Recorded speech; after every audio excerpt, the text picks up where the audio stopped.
So, good morning, everyone.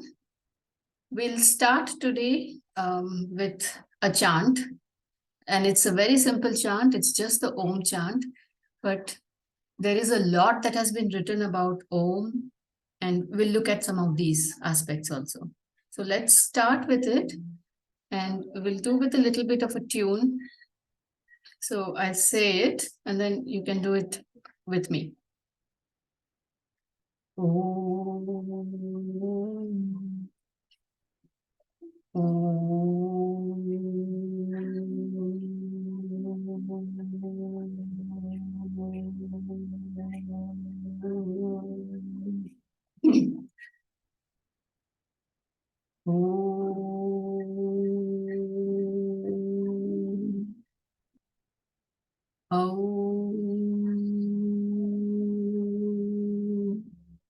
So now try to hear three sounds: a, u, m.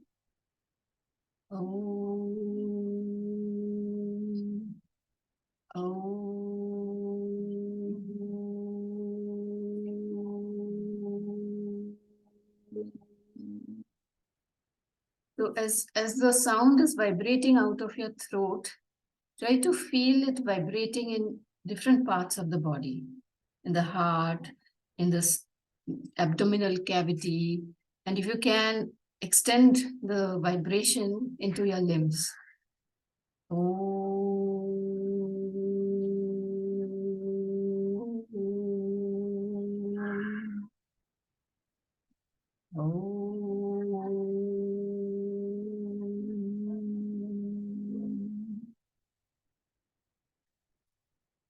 So do it a few more times.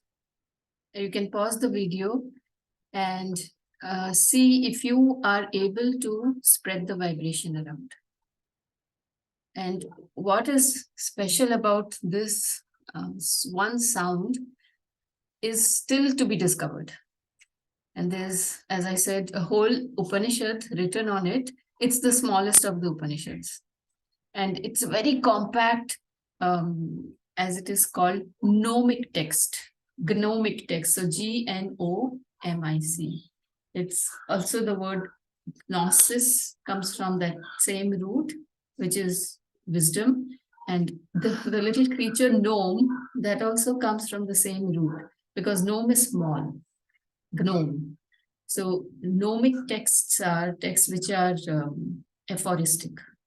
They say a lot in very few words, and the beauty of the construct of these shlokas are that they choose just the right words, and the words they have chosen are also mantric. So when you read the shlokas, something gets communicated, some sort of transformation happens. So a good idea is, of course, to pronounce them well, for which you have to learn a bit of Sanskrit, and to pronounce them aloud, because you allow the vibration to flow from within. As they say, bring the breath out from the bottom of your abdominal cavity, which is from the Muladhara chakra. Bring the sound out, slowly draw it out all the way to the Vishuddha chakra and beyond, if you can, ahead. So this has the effect of setting everything in the body into this vibration. So let's now look at what the Mandukya Upanishad says. It's an Upanishad of 12 shlokas, couplets. And it is the Upanishad completely dedicated to Om. There are other Upanishads that start with Om, or they speak about Om in one of their sections. And all of them say wonderful things about Om. For example, the Kathopanishad says there's a shloka. Another name for Om is the primordial sound. So the word primordial is Prathama, the first. And the word for newness, or I don't know exactly why Nava is there, Pranava. The word Pranava is another word for the mantra Om. So Pravino is the prefix for Prathama, the first. The first Nava. Nava is also 9, and it also means new. I don't know if 9 fits in here, but new does fit, the first and the new, that very first sound, similar to what the Bible has. In the beginning, there was the word, and the word was from God. I'm not saying it right, but it was God. It's that logos, or the Adinada, the first sound that came out of Brahma when he was contemplating the creation. And that Adinada, the first or the most ancient sound, is the creator. With the power of the vibration of that Om, everything else was manifested. So everything was in a potential state, unmanifest. And with the unleashing of that sound by the creator, manifestation happened. So this part is in Upanishad. And I stopped by, I went into a tangent by trying to explain what Pranava is. The Pranava mantra is the Om mantra. So here's the couplet from the Kathopanishad.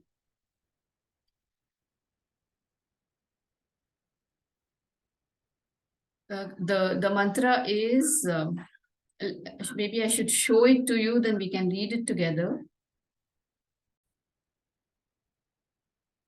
So this shloka that I will share now with you is actually not Kathopanishad. I was wrong. This is from the Mundaka Upanishad. And here's the screen.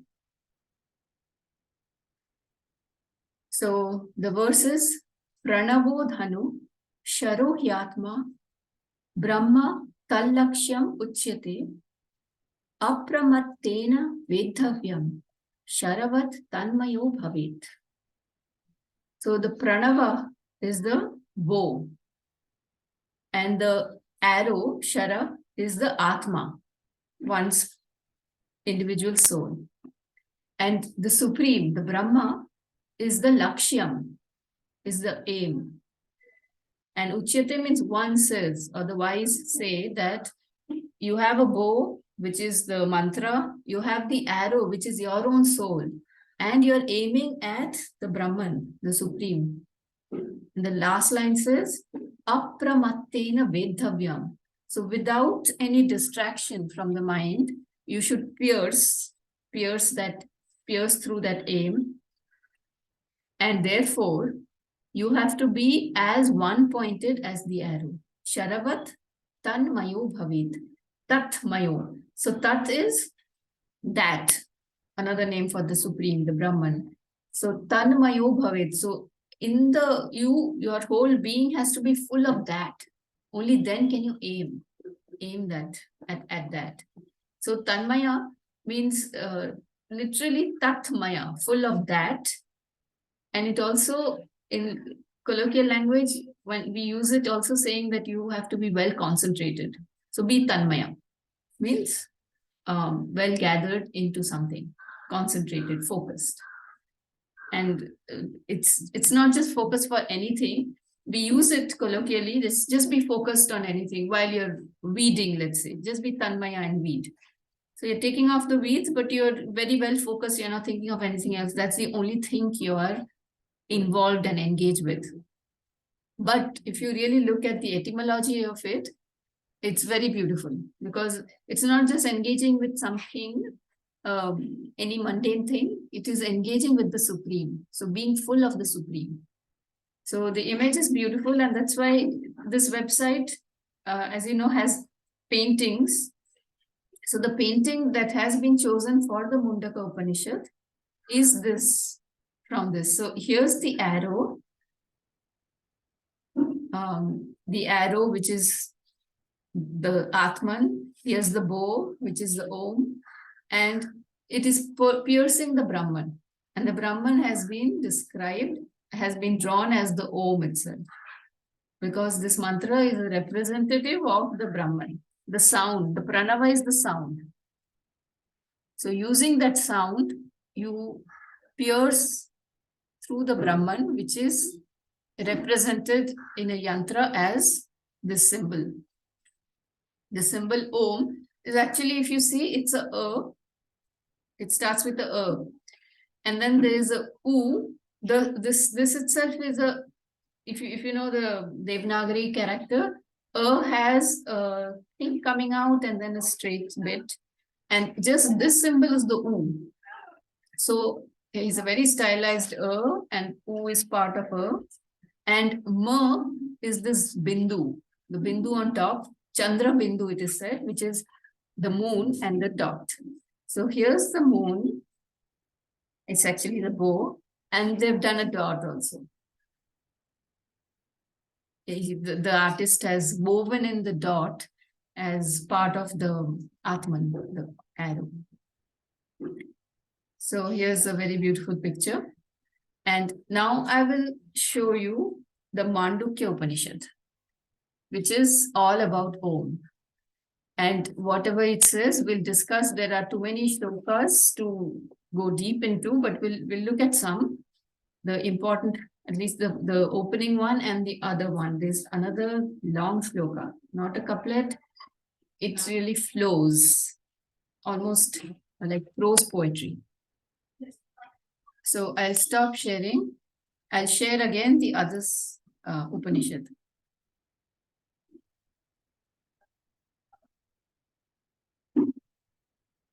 Second.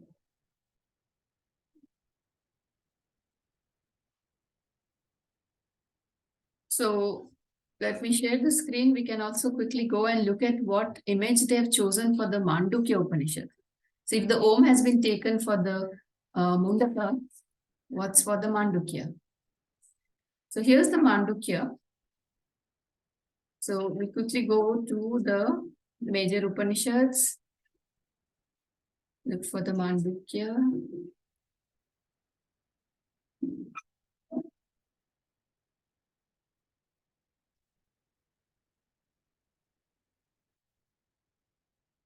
Happen.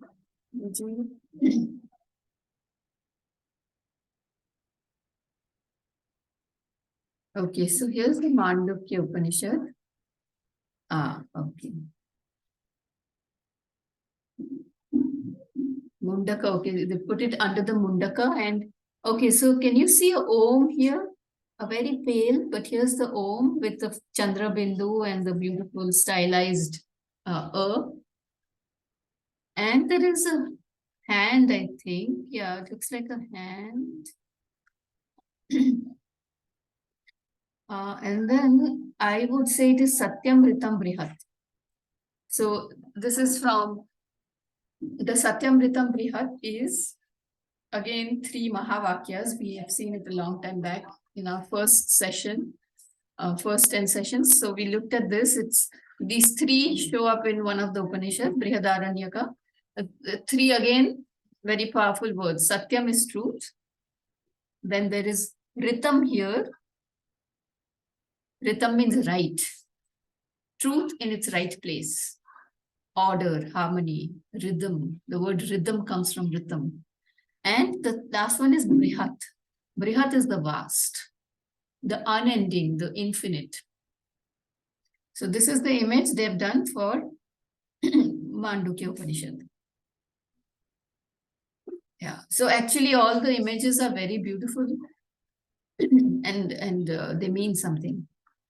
So we can quickly look. This is the Isha Upanishad. It's not so convenient with this huge thing. Connect WhatsApp and view all forms. Okay. Isha is about the Lord. This one, okay, you can see some beings on top of perhaps mountains. This is Kena Upanishad. These are the horses of the sun. Katha Upanishad. You know why I think they've put this? Because of the shloka which says, Natatra Suryo Bhati, na Chandra Tarakam, Prema Vidyuto Bhanti, Kuto Yamagni, Tameva Bhantam Anubhati Sarvam, Tasya Bhasa, Sarvam Idam Vibhati. Like there is one light, which is the light of lights. And every other source of light, the sun, the moon, the stars, the lightnings, the fire, everything else is a reflection of that light. And these are these horses of that light. The sun god has white horses, 7 white horses because of the 7 days. These are they're not just horses, they're rays of light. It's very Vedic image also.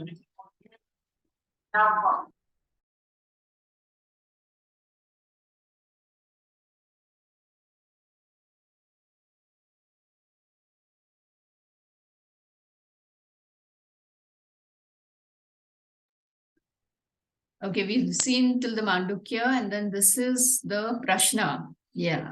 Prashna Upanishad, as you know, is a questions and answers. So this is Rishi Pippalada, and these are his disciples. So there are 7 questions, maybe there are 7 disciples.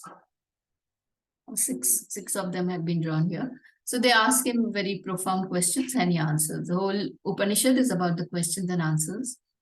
Okay, what do we have here? Taittiriya Upanishad. Okay, so it's a very beautiful sun. Yeah, very beautiful face. Taittiriya is one of the older Upanishads, which has a lot of prose in it. And the 3 sections, the section where Bhrigu does his meditations is very well known. And he talks about the various layers of the being. So maybe it's a spiral, it's the layers of this supreme being that is being unfolded, unraveled bit by bit as Bhrigu sees them in bits bits layer by layer, he peels off the face of the Lord. And then he sees finally the last veil has dropped and he sees who the Supreme is. This is the Aitareya Upanishad. Okay, very beautiful. Because the Aitareya starts with the story of evolution. So it looks like the whole unmanifest around, and then you have this, the creator, the Purusha, the primordial being, and everything else that has been created. The sun, moon, stars, the seasons, time, everything encompassed in a circle, which is the evolutionary part of the cosmos that doesn't evolve. One part of it evolves. And then you have the Shvetashvatara Upanishad. So there is a flower here. I would think it's a hibiscus. So some sort of power, mother's name, some sort of power. And yes, a very beautiful drawing again. Sri Aurobindo Upanishad. So here's the lotus, which is called the avatar in mother's name. The pink lotus is avatar and the white lotus is called Aditi. So avatar is the descent of the Supreme. And one believes that Sri Aurobindo was one of the descents of the Supreme, came down for a certain purpose in this incarnation. There have been so many other avatars. And since he is writing this Upanishad, they would have put the symbol of the avatar. And Aditi, the white lotus, is the primordial mother. And beyond that, there is the Chandogya Upanishad. Again, a very old Upanishad with a lot of prose sections. Yeah, a very abstract picture. Again, similar to Chandogya, the Brihadaranyaka, different color scheme. The two of them that are the 2 most ancient of the Upanishads, of the 108 or so Upanishads that we know of. There would have been more that are lost. The bigger ones, the 2 big Upanishads with a lot of prose sections, but Brihadaranyaka is very well read and commented on and discussed because it has beautiful sections spoken by this Rishi Yajyavalkya. Yajyavalkya is, Yajya is sacrifice and Valkya means dress. In those days, they used to wear tree barks as dresses, clothes. So Valkya means actually tree bark. So whose clothing is his sacrifice. Yajyavalkya, and lots of beautiful conversations between Yajyavalkya and other rishis and rishikas, women rishis also. And one of these erudite women or women Rishika is Maitreyi, his own wife, Yajavalkya's wife. Another is a very famous Rishika of her age, Gargi. And they have conversations where Yajavalkya is illumining everyone else and sharing his wisdom. So these are the major Upanishads and those are the images. Now let's go to the Mandukya Upanishad.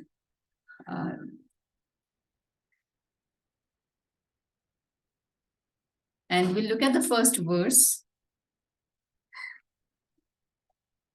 Okay, if you may have heard this also, that you can click on this and there'll be a voice that chants. So that's a good one. We'll do it ourselves. So this one says, I'm going to break it up and read the Sandhi, Vichedha, as it's called, breaking up the words into their units. Om iti etad aksharam idam sarvam tasya upavyakhyanam bhutam bhavat bhavishyat iti sarvam omkara eva yat chanyat trikala atitam tad api omkara eva. And with the Sandhi, when you read as a mantra, this is how it sounds.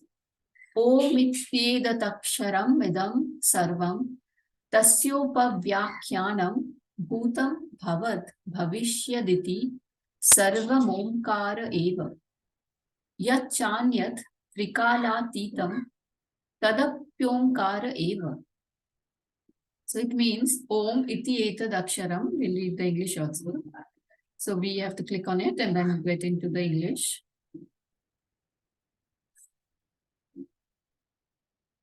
So Om is this aksharam, imperishable word. Om is the universe. And this is the exposition of Om, the past, the present, and the future.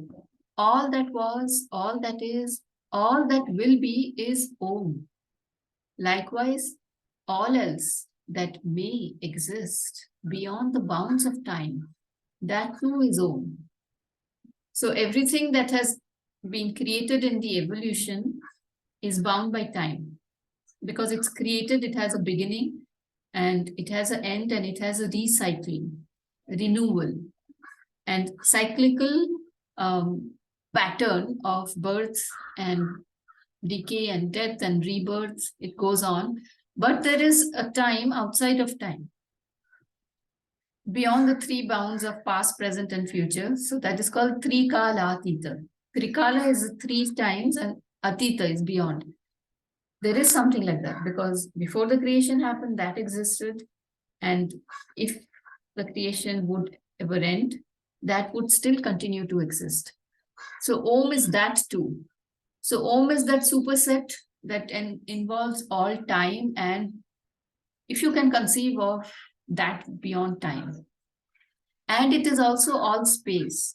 Om is the universe. Om is the imperishable word. It is the universe. It is all space that has been created and space that is beyond the created space, if you can conceive of it. And it is also time and beyond all time. And it is an imperishable word, aksharam. Ksharam is that which perishes, and aksharam is the imperishable. So very interestingly, in colloquial language, the word aksharam also means a character. Like this, every character, P is a akshara, R is a akshara, E is a akshara. They are also called the imperishables because no matter whether language exists or not, with these sounds put together cleverly, these sounds will exist. So they transcend language, they transcend humanity. Humans have created language. Humans have used these sounds very cleverly, put together a bag of sounds and said, okay, these sounds will work for Chinese, these sounds will work for some other language. And these are the words, this is the meaning. Constructs that are human. But these sounds also existed beyond time, beyond evolution, because they are what they call these imperishable sounds. Yeah, so given that the first shloka, we'll look at some other shloka. I'll stop sharing, we'll get back to it later.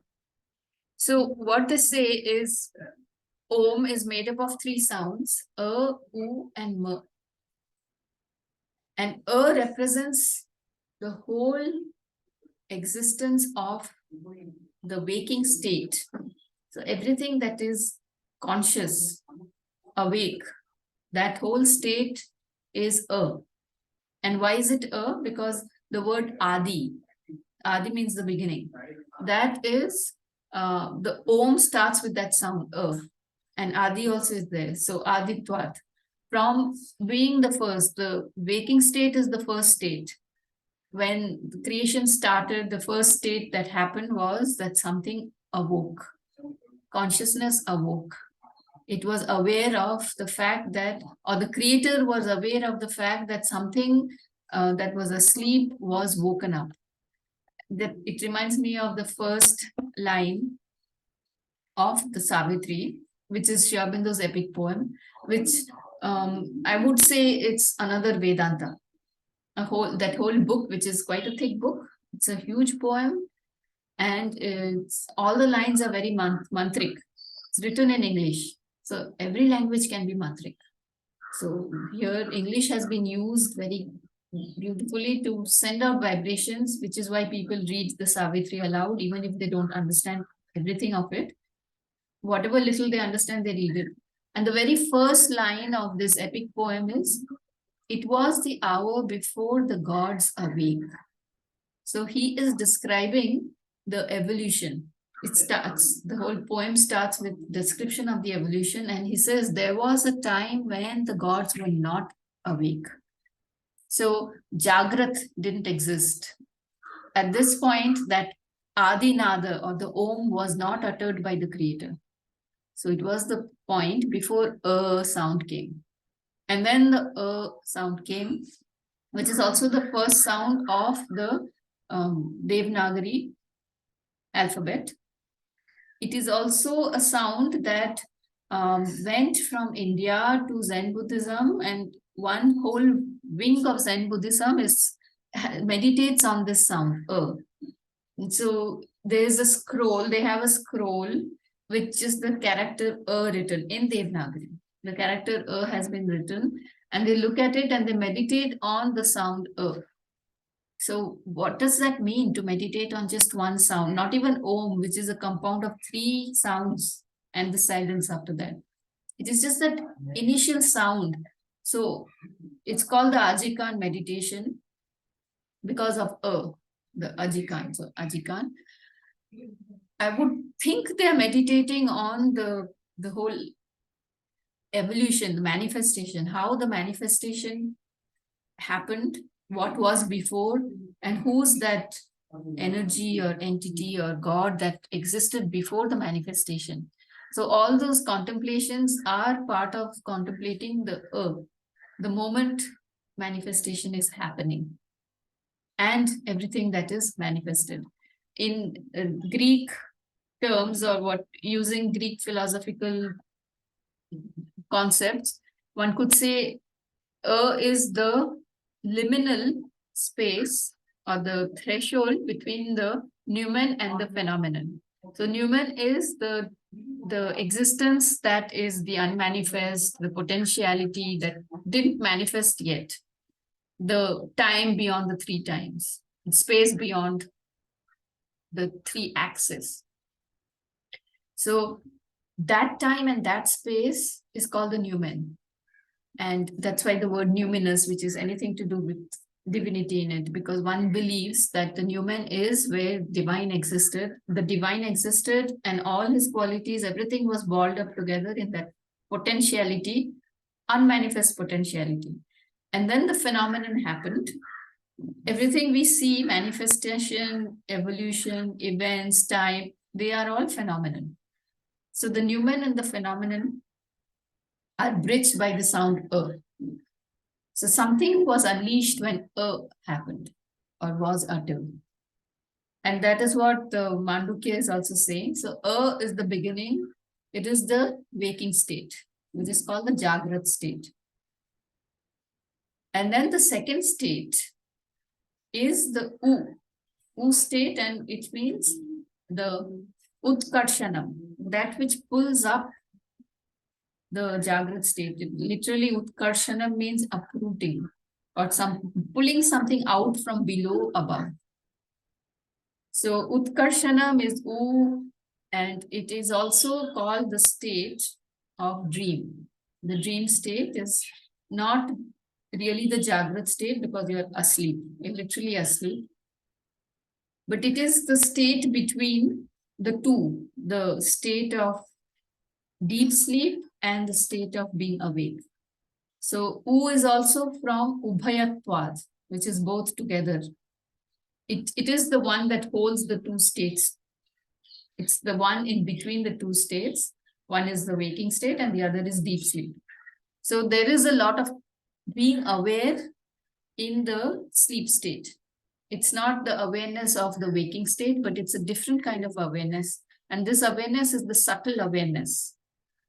So the master of this world, the sleep world, is the one that consumes subtle food. The Jagrat, the master of the Jagrat world, is the consumer of gross food. He's the fire. Another name for the fire is Vaishwanara, the universal man, not as in masculine man, the universal Purusha, Vaishwanara, and that is another name for fire because it's a consumer. It consumes gross things. So fire is the lord of the earth state, the Jagrat state, and the lord of the U state, which is the sleep state, the inner state, his name is Taijasa. He has subtle food, he consumes subtle food, and he's the one that pulls the consciousness up. Utkarshana. And this being, the Taijasa, is also the lord of the illumined mind. Because stationed in the illumined mind, he can pull, which is gross. That which is gross, thoughts that are gross, and everything that pulls us down, the gravitational force of evil, or just the weight of being weighed down because of heaviness of things, the volume and the materiality of things weighs us down. So this Lord of the illumined mind, pulls all these things up. That's why he's called Utkarshana. And the subtle world is weightless. It doesn't follow the laws of nature, especially gravity, limits of speed, space, time. It's a fluid realm. It can flow just like in dreams. One can get out of the gross body, slip into the subtle body, and go to the realms, different realms, subtle realms, or some other realms also. Those are possibilities also. So that's the U state, or Jagrat. Now we did Jagrat and Swapna. Third is deep sleep, which is Su Shupti. Shupti is sleep and Su is Sundaram, or beautiful. The prefix Su is for anything that's beautiful or well done. So Su Shupti is the deep sleep where the consciousness has reached another point. From Jagrat, Swapna, it's reached so deep that you're not even dreaming. It's also called the dreamless sleep. So in that state, one is in samadhi, in trance. One doesn't remember when one returns what happened in that state. Every night we get into at least 10 minutes or sometimes 2 phases, so 10 times 2 or 20 minutes of deep sleep, but we will not have any memory of it when we wake up. So that whatever transpires in the deep sleep doesn't get recorded by the swapna, the subtle body or the subtle being. It doesn't record it. And we know that a lot of dreams are lost because the Jagrat being doesn't record all that has happened in the Swapna state, in the dream state. So now this one is ma, the sound ma. So aum. Why is it ma? So ma is from, it comes from minoti, means to measure. And also from mata. Mata actually comes, the word mata means mother, it comes from measure, that which measures. So this deep sleep state is a measurer. What is it measuring? I would think it's most, and it's such a vast field. It can measure so many things at once that one by one we can consider what it's measuring. And a lot of this measuring would be as part of a meditation, and it would depend on who we are, where we are in our own growth. So for someone, it may measure his or her progress, or for someone, it may measure the time that has been elapsed. So whatever is most active in the being, so that is what it measures. And also by saying that I am the measurer, it also hints at the fact that there is something beyond the measurement, beyond something that can be contained and put into even expressed in a language of limitation, which is every language. Every language is limited. So now there is a fourth state which is beyond that measure. So it's beyond the Jagrat, it's beyond the Swapna, it's beyond the Sushupti, and it is beyond all measure. It is beyond all starting. As we said, no, Jagrat is Adi, everything that has a start. And the Utkarshan, everything that pulls. The Ma, everything that measures.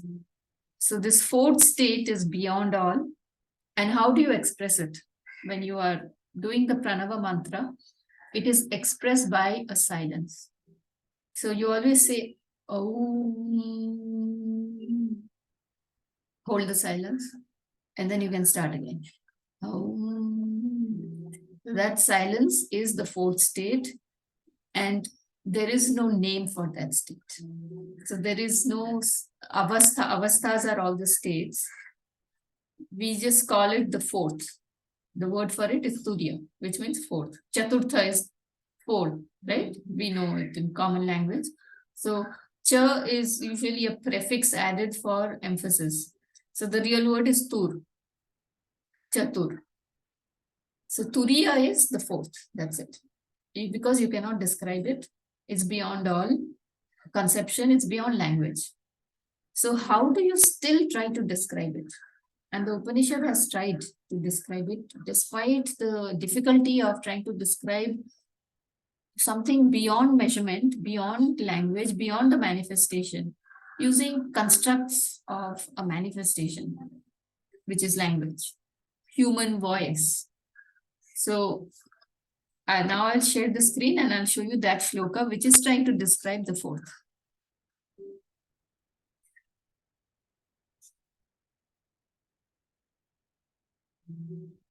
Here, this is the first sloka, and this fourth,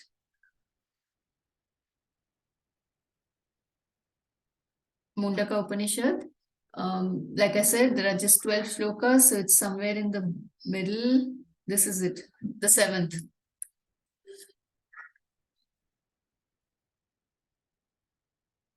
Let me read it first, then we'll look at it in detail. Nantah pradyam, na bahish pradyam, no bhayatah pradyam, na pradyana ghanam, na pradyam, na pradyam, adrishtam, avyavaharyam, agrahyam, alakshanam, achintyam, avyapadeshyam, ekatma pratyaya saram, prapanchopashamam, shantam, shivam, advaitam, chaturtham manyante sa atma sa vigyeyah. So the first line is, if you can catch the word pragyam. Pragya has been repeated. Nanta pragya na bahish pragya. So it is not, pragya means the wise, or it's a deep knowledge. So anta pragya, so it's describing that fourth state, because here it says, no, chaturtham manyante. One calls it the Chaturtham, the fourth. So the fourth is not Antaprajyam. Antaprajyam is one who knows about the inner world, the Taijasa, right? He's saying it's not that. The fourth is not the Antaprajyam.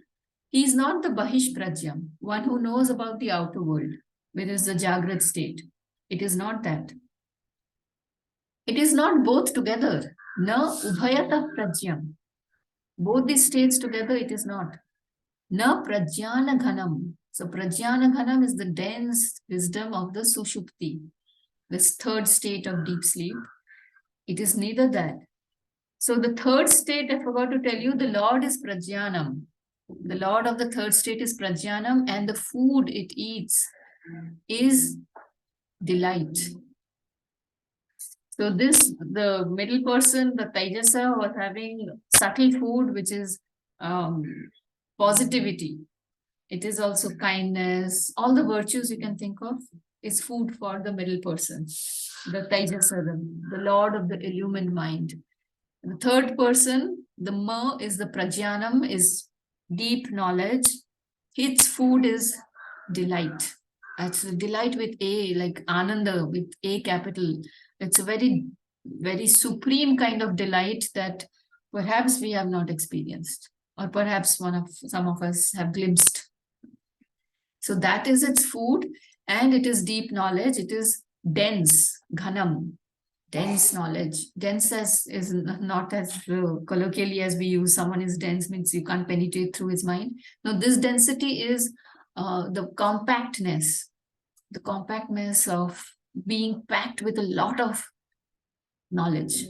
So this shloka says, no, he is not the Sushupti state. Na prajnana ghanam, na prajyam. He is not even knowledge, the deep knowledge. He is not that. But he is neither the opposite of knowledge. Na aprajyam. So he is not ignorance. He is not knowledge. He is not ignorance.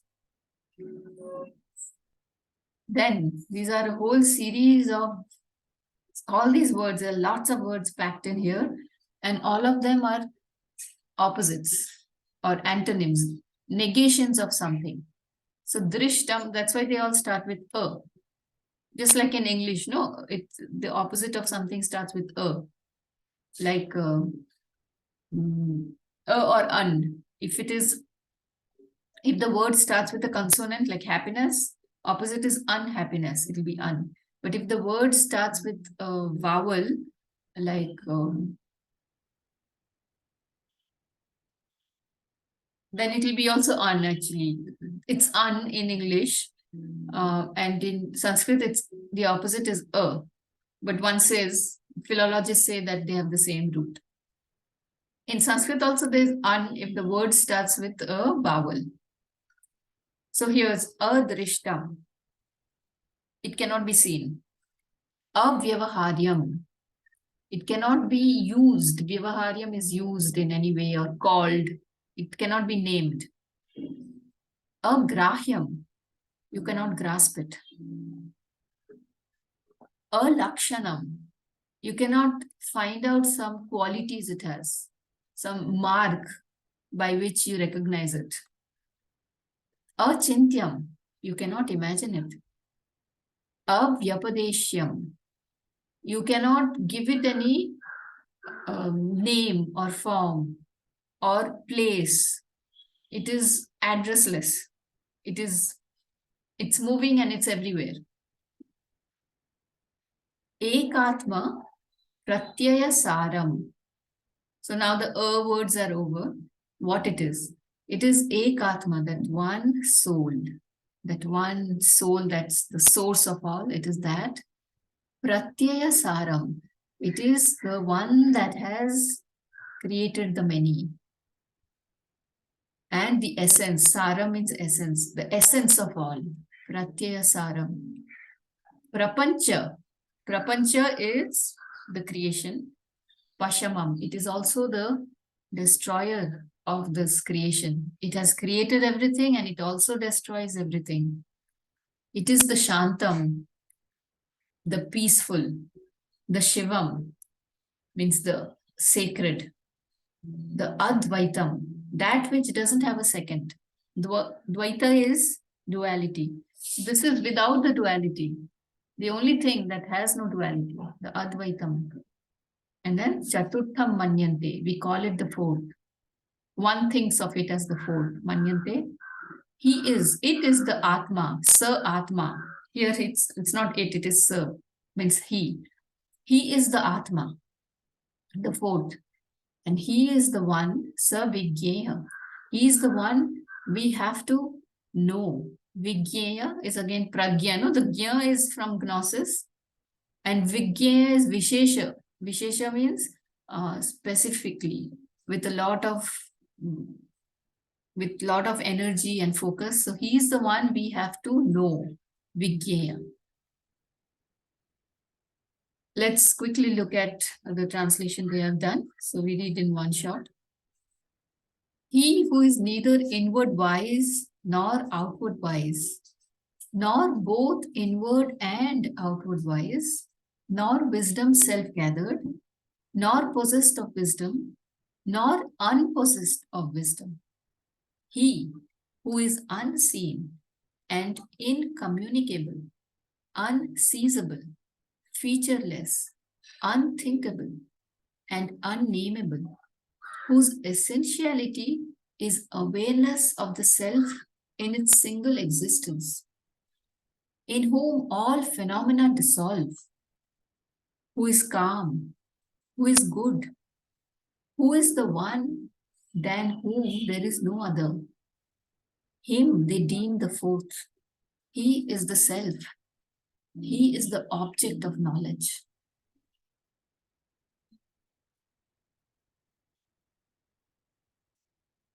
And one would say, what follows after this? After this great revelation is the sixth, it's the seventh of the 12th chapter, of the 12 shlokas. And then there's more that follows. Soyam Atma Adhyaksharam Omkara. Now it says that this Atma is the Omkara. Omkara Adhimatra. Pada Matra Matrascha Pada Ukara Akara Ukara Makara Iti. So now it has described all the three states of being, and then it relates it back to what the Om is. Now this is the self. As to the imperishable word is Om, and as to the letters, his parts are the letters, and the letters are his parts, namely A, U, M. Om.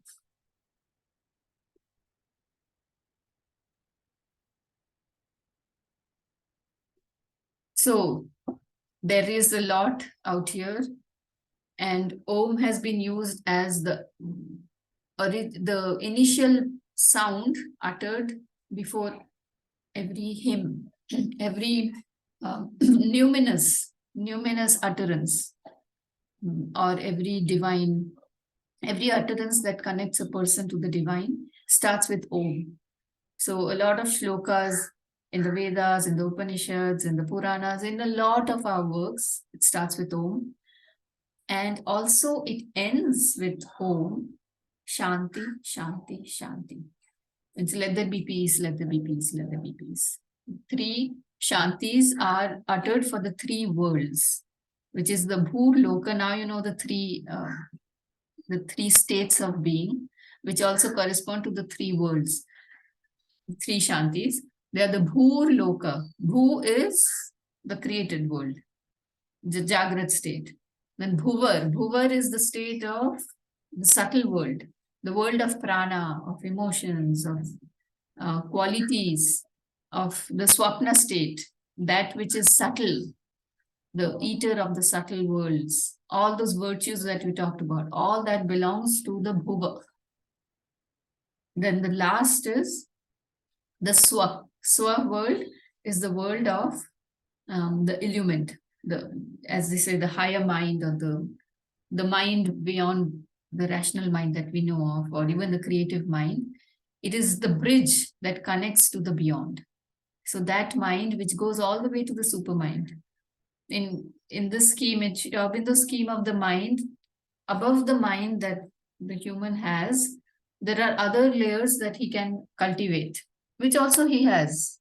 So he has these layers also, which perhaps in the current evolutionary state, not too many people have worked on these states of the mind. So those are the higher mind, the illumined mind, the intuitive mind, the overmind, and the supermind.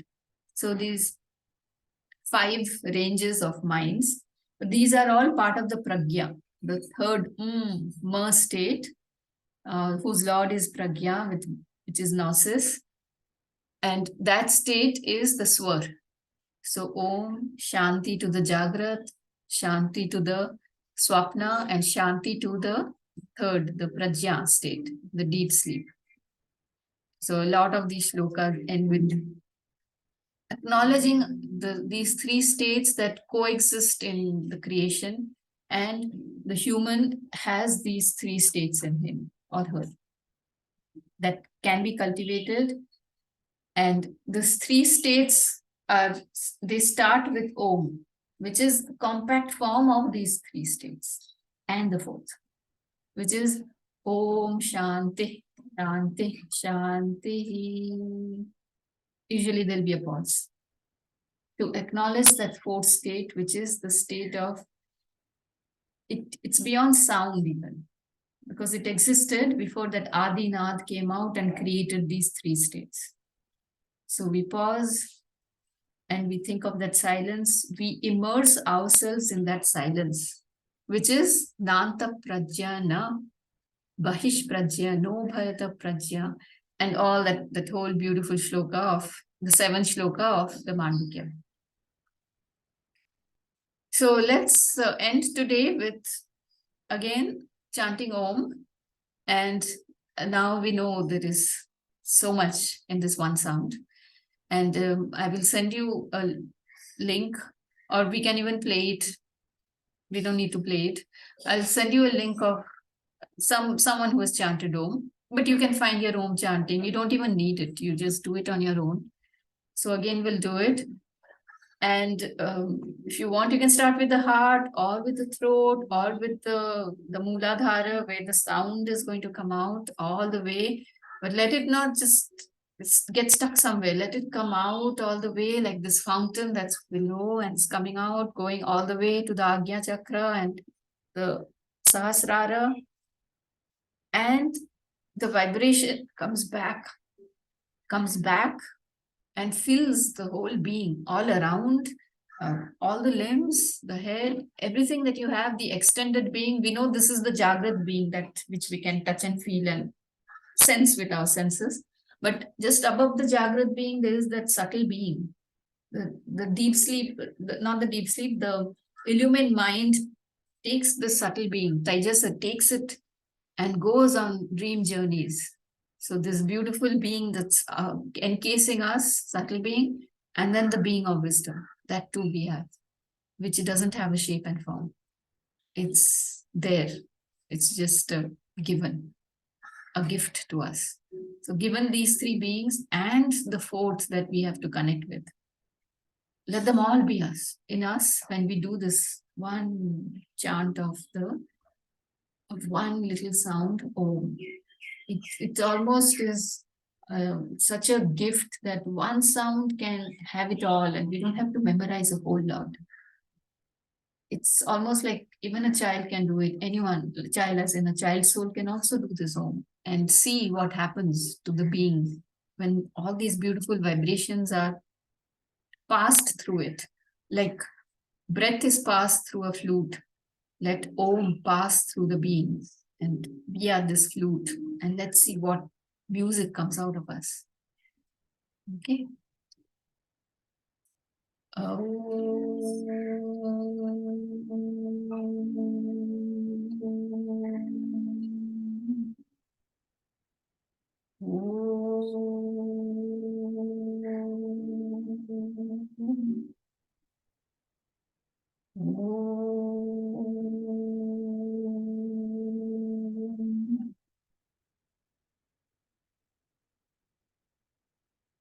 Shanti, Shanti, Shanti.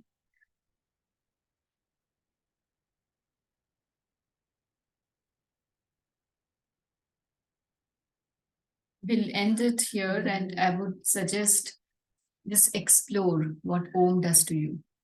And it doesn't have to be part of anyone's literature, it's your experience. But play with it and see if it has any alchemical property. Is that the one that the alchemists were looking for, as they call the philosopher's stone? You touch it and everything turns into gold. Is Om that mantra? You discover it. Okay, I'll see you all later.